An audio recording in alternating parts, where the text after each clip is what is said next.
And good afternoon, everybody, and welcome to another edition or another episode of OK Boomer Live. I'm your host. You can call me Lapel Pin Guy. The other side, of course. Well, the camera is just such an angle. I'm Steve Ferrera, your host today, and it's a great honor to be here today. And as a couple of updates, I think one of the things that we will be finding here is that this will be one of the last episodes in the external office as the new um, OK Boom Alive studio will be ready hopefully in the next 3 days. And this is I'll just be honest with you, it's a $20,000 investment I made in home studio, social branding, media promotion, the best cameras, the best angles, the best lighting. So, hoping to bring you some really good, exciting episodes and shows as we start to move OK Boomer Live forward and help promote the brand. So, today we have some very, very interesting dynamics to share with you.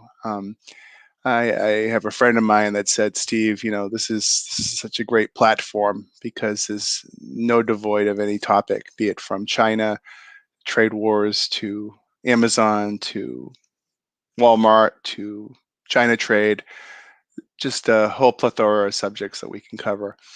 But I wanted to be very focused in our discussion today, although um, some very interesting new dynamics have taken place. Um, and I think I'll start the show off with the kind of the what I think is just, to be honest with you, I think it's shocking. I think it's really interesting news, and it just concerns one of the hottest publicly traded stocks out there right now. And I'm not talking about Amazon, or I'm not talking about Walmart, but I'm talking about leading the show off today with some perhaps breaking news. But this is one man's opinion of analyzing big data in the ocean genre for 30 plus years. And I'm going to give it to you unfiltered. So here's my take on what I think may even be a bigger story than the Amazon details that I'll be sharing in the next few minutes. So the story is about Shopify. And I don't have to tell you that. I mean, I love to follow the stock market. And I think if there's one stock that just can't miss right now, it's obviously Shopify.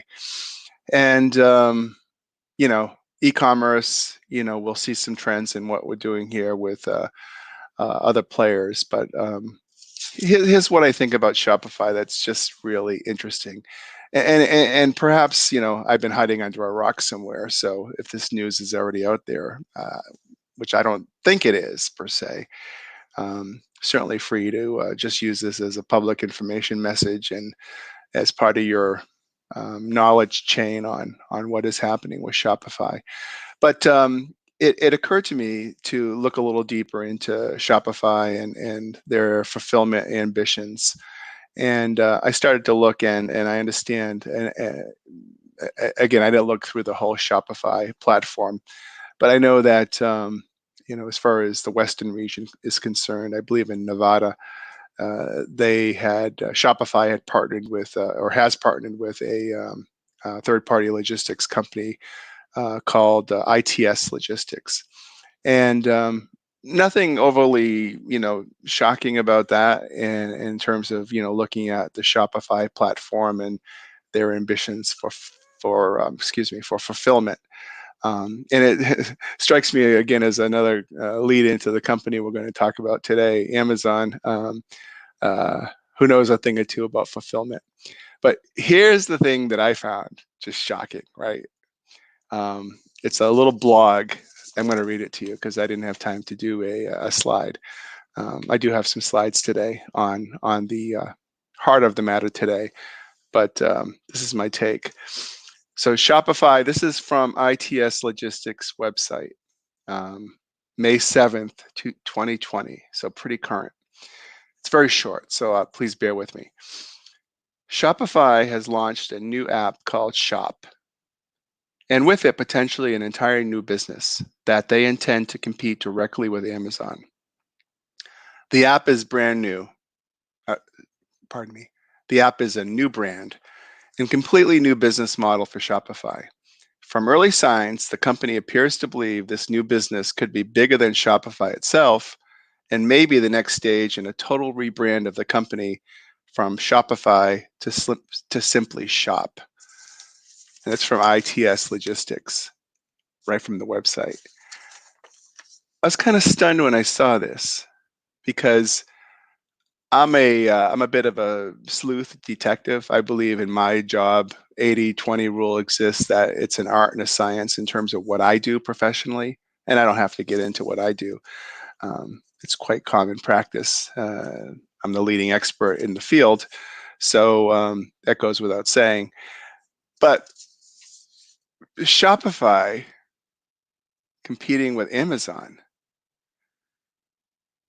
And then I thought to myself, I'm going back 4, 5, 6 years. I remember when Ryan Peterson of Flexport had come out and he had found the mechanical devices for Apple Computer that turned out to be one of the um, versions of the iPhone, moving by ocean at that point as opposed to air. And it was really interesting how trade and data intelligence kind of moves the needle, right? And again, welcome to OK Boom Alive. I'm Steve Ferreira, also known as Lapel Pin Guy, and we're talking about Shopify.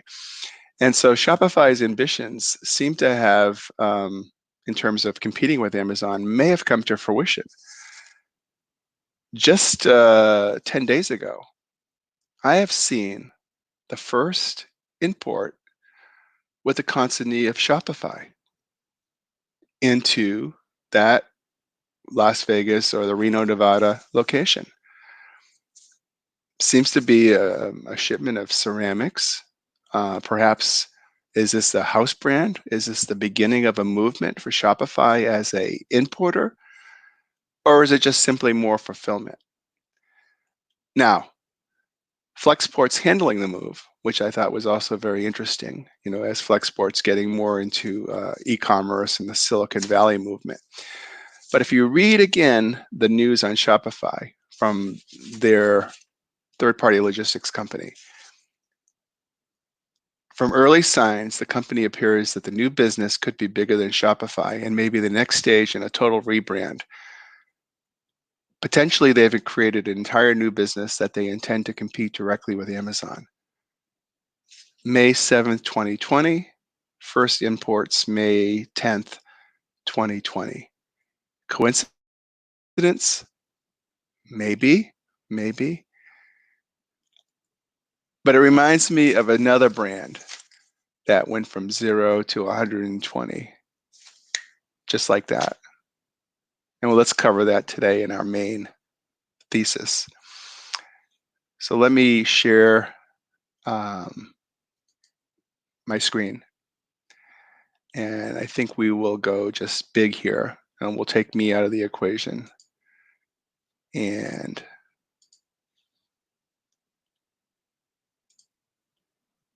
how's that look? That should be good. So I don't know, guys. I'm telling you what, I'm still stunned by the Shopify news. Holy cow. Holy cow. Amazon Logistics, SCAC code AMZD. Amazon Logistics is not Amazon.com. Amazon Logistics is the fulfillment by Amazon division that was created with regards to Beijing Zhuyo Logistics in China and an Amazon Logistics NVOCC license in the USA.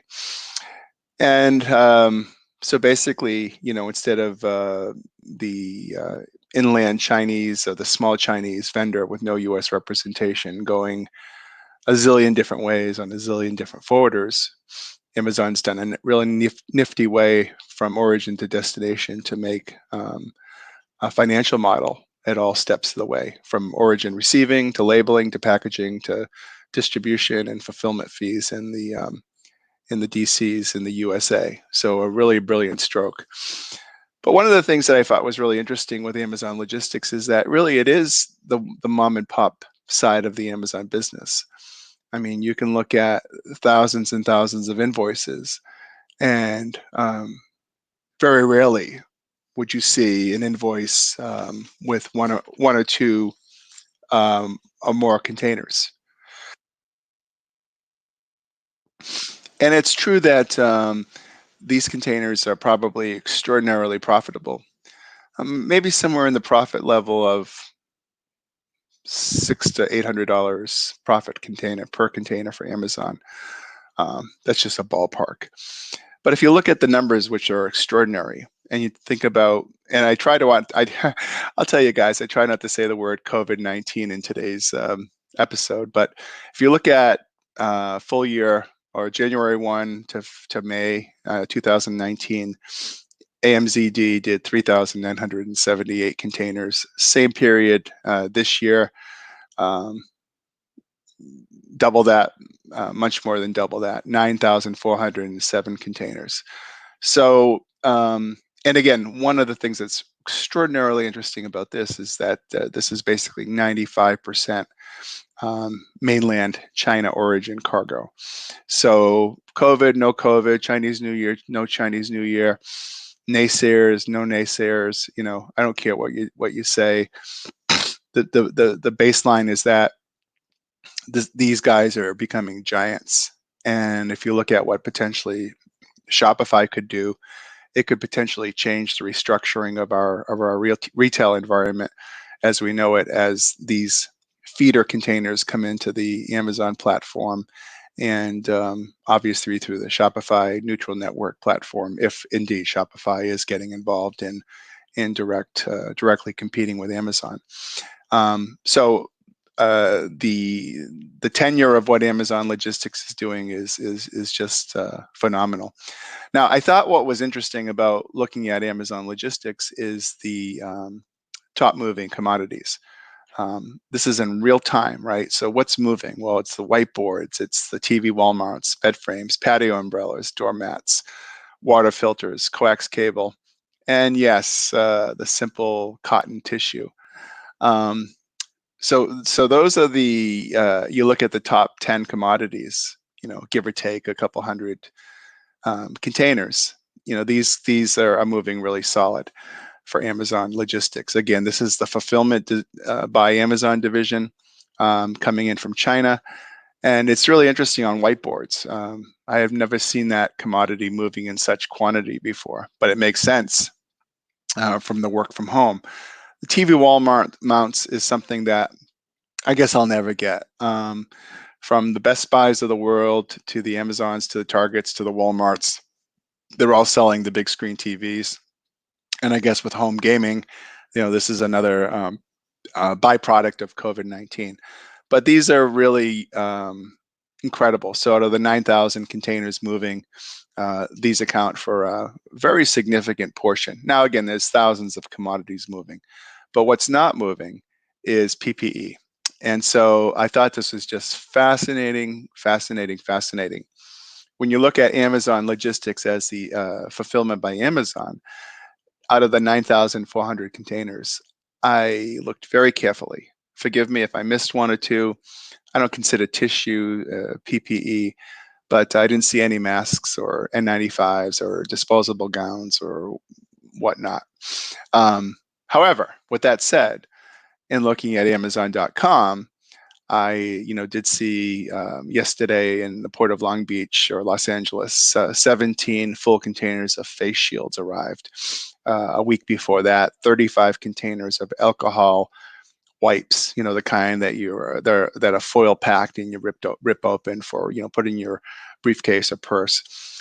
So one of the things that's really interesting about the PPE is, again, I'm an ocean expert, so I don't necessarily cover the air freight genre, right? But it's clear that with the PPE coming into Amazon.com as opposed to Amazon Logistics by ocean, that tells me a couple things, right? I mean, that tells me that, hey, um, the executives might see the crisis as being a little bit in check, right? Because it's not moving air, it's moving ocean. And these are huge quantities of face masks, face shields. I think it's the plastic face shields. So you should start seeing those on Amazon Prime, I would think any day now. I think the cargo is just being released in Long Beach now, per my sources. So yeah, and I'm pleased to announce that. Actually, before I move on to the next slide, I had viewed the largest single shipment of N95 face masks.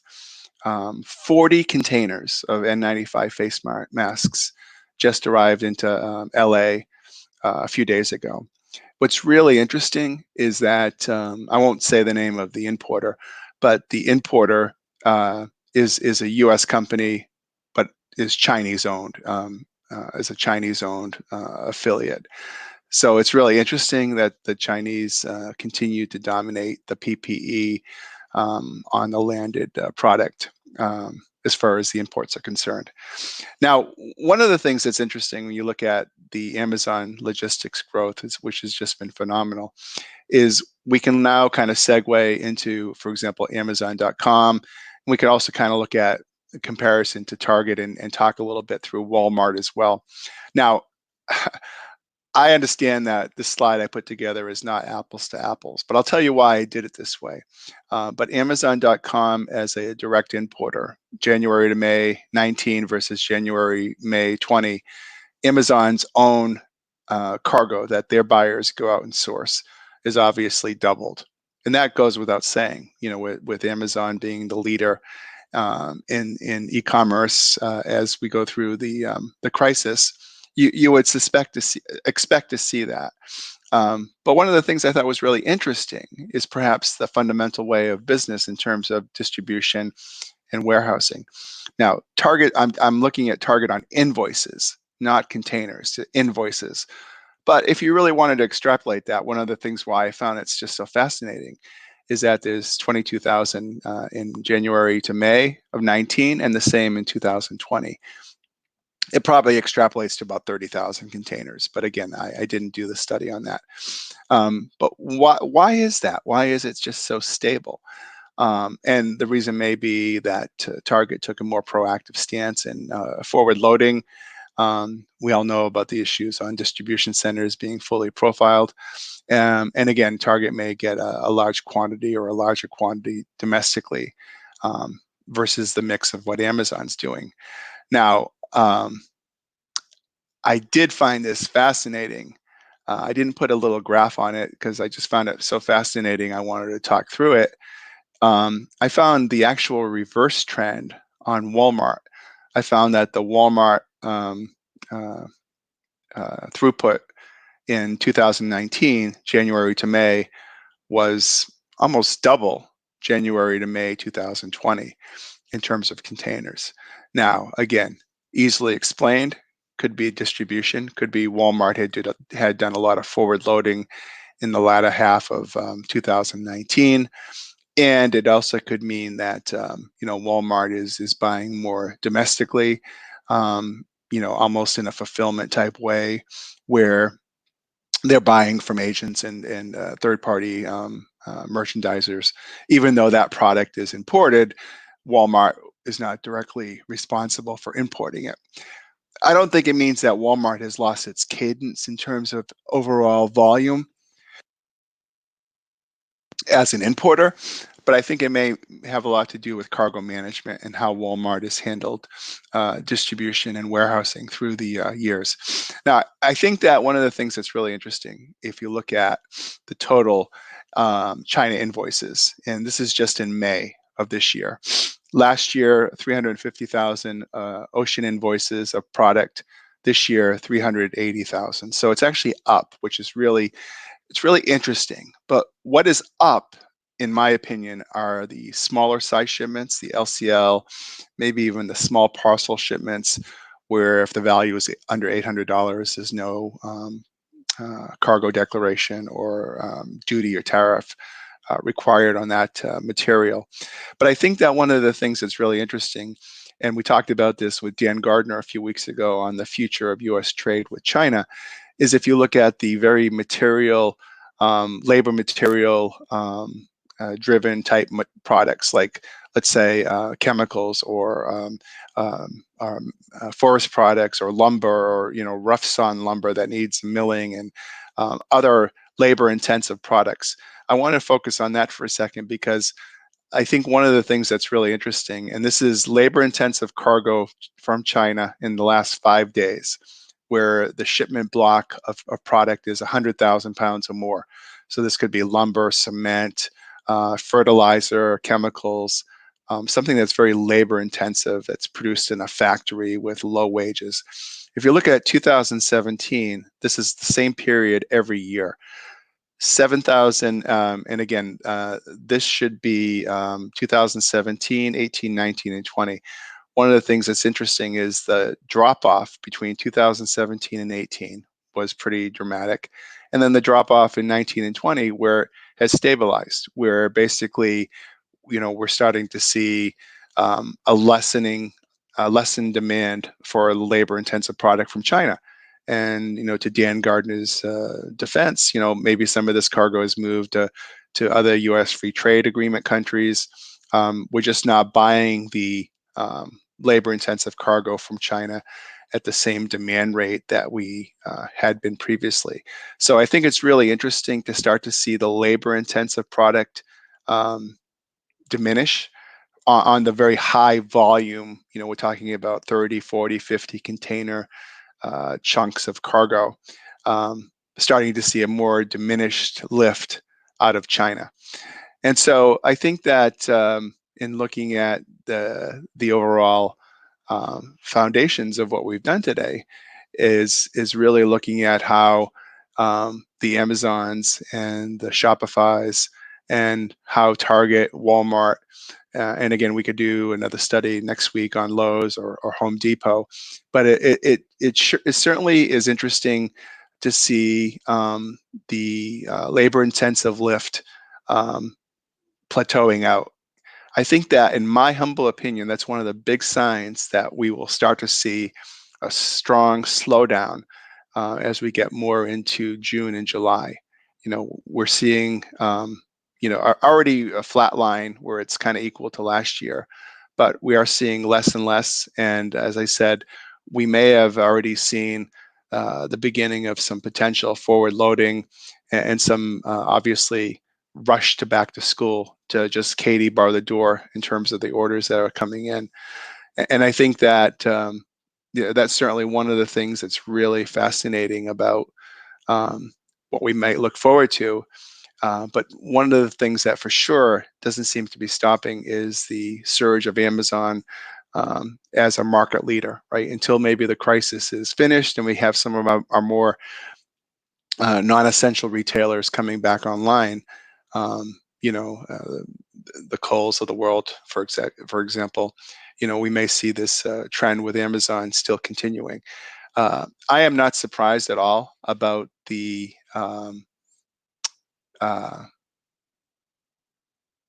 lack of the strength of Amazon's business. To me, it's a trend that we've just seen going forward and forward all the time.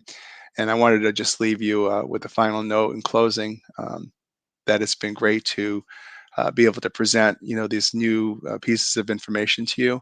And I hope that as a team we can continue working on new episodes. Certainly any new episode ideas you have, okboomerlive.tv or linkedinlive.tv. I'm glad to take your questions. And I want to thank you for your attention for today's session. And this will be live streamed and recorded on LinkedIn for playback, as well as okboomer live TV on LinkedIn. So, excuse me, on YouTube. So you've been a great audience, and I'll end the broadcast today and say thank you and stay safe. And back to you with okboomer live TV episode very shortly. Thanks, and good afternoon from Connecticut.